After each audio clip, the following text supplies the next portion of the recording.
Ki khubor ka Batesi TV. Ka umdi basnyambat penjaslian. Rupa Premium Meghalaya.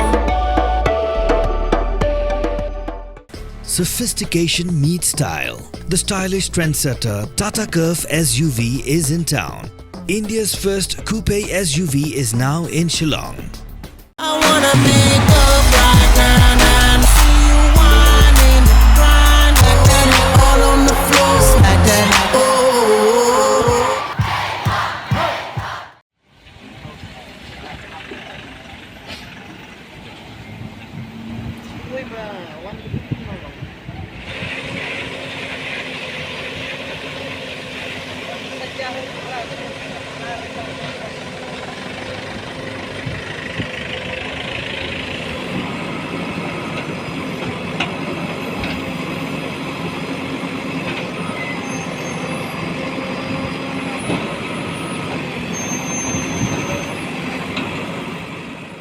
Uway nung nya jong kaway katrok kit nyut kabadan yung number AS01RC0613 kabadang wan na Guwahati bandet the ikin nyut bagi jabok jaban syarilum jantia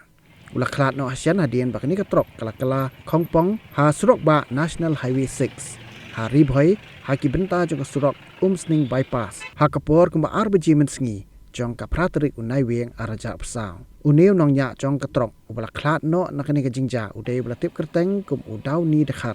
ubasa akasnong Madur East Gentle Hills katbau nong buat ubala mensau udai ubala tip kerteng kum Erickson Swear nakasnong Umolong West Gentle Hills katkum ka jingtip layo lum layo thuo ba ka jingkala Kongpong jong katrok kit nyut kadai na ka jingpen headset syaba palat jong nong nya kat hadu ba katrok kala ringkang ya ka jingker jong surok